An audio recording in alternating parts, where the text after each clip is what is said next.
you really trust me now, like you said when we settled things, just give me my peace. Give me space. Ang mahalaga po sa akin yung kalagayan po ng anak ko at yung kaso na isasampa ko po dun sa eskwelahan niya. Ano po bang nangyari? Nagsimula daw po kasi yun sa PE class nila, Dina. Miss Swift? Hello, Patricia. Bakit hindi ka makasagot, Patricia? Or maybe, there's someone else there with you. Tayo mong marinig ang sasabihin. Oh, really now, Patricia? You playing hard to get? Please don't waste my time. Because if you won't talk, I can keep calling. Let's see how long you last in this little game of yours. Ang gusto ko lang naman, Patricia, magkita tayong dalawa. And if you won't come to me, then I'll come to you. At wala akong pakialam kung malaman ng iba ang koneksyon nating dalawa. Attorney Alon?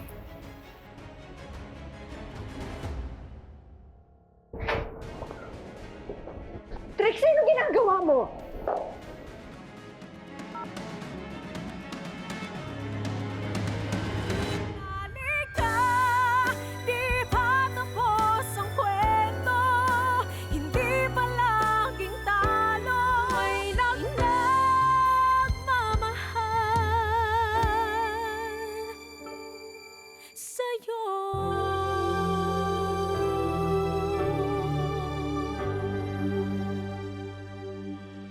Why did you answer a call that wasn't for you?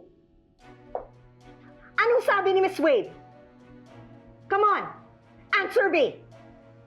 I'm sorry. I didn't mean to, Mom. Bakit mo ginawa yon? I just accidentally hit the answer button. I thought it might be something important, pero... Mom, wala akong nakausap. Are you sure wala ka narinig? Wala. Don't worry about it, Mom. I'll just wait for you downstairs.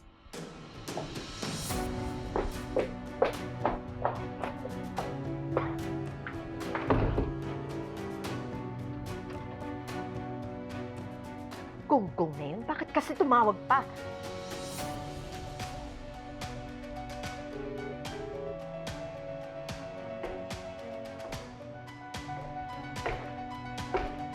Oh!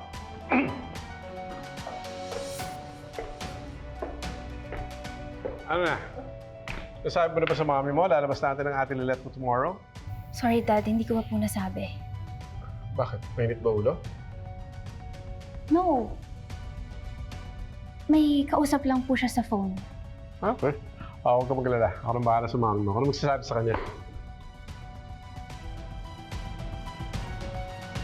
You weren't supposed to call. Hindi ba? Nag-usap tayo that we were going to cool things off? Akala ko ba marunong kang tumupad sa usapan? I'm sorry. My bad for wanting to make sure things keep running smoothly. How selfish of me. Alam mo, si Trixie yung nakasagot ng telepono. Si Trixie! Naiintindihan mo ba? What? Did she hear my voice? No. Naagaw ko yung phone just in time. But if you want our little arrangement to become tonight's headline at the dinner table, then go ahead and push your luck. Alam mo, Renan, ikaw, abogado ka, pero ni minsan di ka marunong mag-isip. Now relax, Patricia. Hindi naman pala narinig ni Trixie eh. Alam mo, matalino yung anak mo. That's a given. But she's no detective. Kaya huwag ka mapraning. Hindi mo alam kung gaano ako kinabahan kanina. Alam mo, pinagdududahan na yata ako ng anak ko. At saka, alam na alam ni Trixie na galit ako noon kay Lilet. Oh, I'm sorry. Now, can we please meet face to face? Like civilized conspirators? Alam mo ba yung sinasabi mo? Hindi pa nga nagtatagal yung nangyari noon kay Lilet. Na lumabas na aksidente, oo. Pero yung susunod, hindi natin alam kung anong pwede mangyari. And meeting in person is just asking for trouble. Oh, come on, Patricia. Alam ko naman natitril ka sa mga ganitong bagay. Admit it. Makes you feel alive. Doesn't it? So come on, just this once. I promise. I'll behave. Ma'am Lydia, okay lang po ba kayo?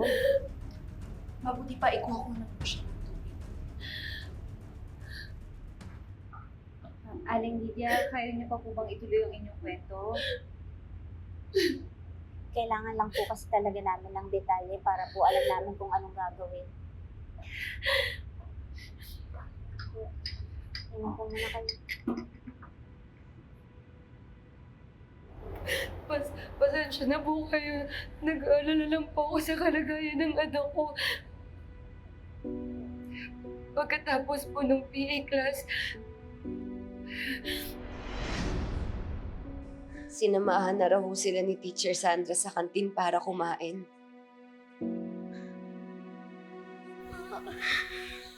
Sakit.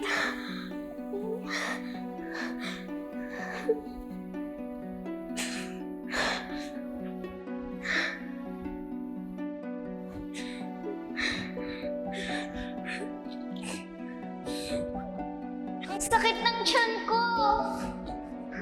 Ang sakit ng tiyan ko. Bakit ba to? Baka lang na magsiya. Ako ganyan. Bina, okay ka lang ba? Masakit ba yung tiyan mo? Gusto mo ba dalhin kita sa clinic? Hindi ko okay na po, Teacher Sandra. Medyo sumakit lang po ang tiyan ko kasi baka nasa CR lang po kasi ang dami ko po kinain kanina. Pero ba? Opo, sure po ko, Teacher Sandra, okay na po. Promise po.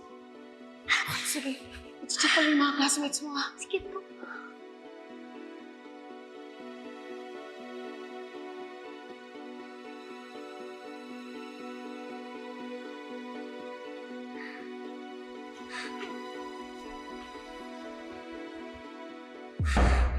Dina, anak, kanina ka pa umiiyak dyan. Pinainom na kita ng gamot, masakit pa rin yung tiyan mo?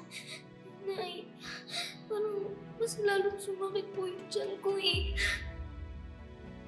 Simula nang dumating tayo dito sa bahay, hindi ka pa kumakain. Baka naman nagugutom ka lang. Hindi kumain naman po ako sa school eh. Anong kinain mo? Baka naman dahil doon kaya masakit yung tiyan mo?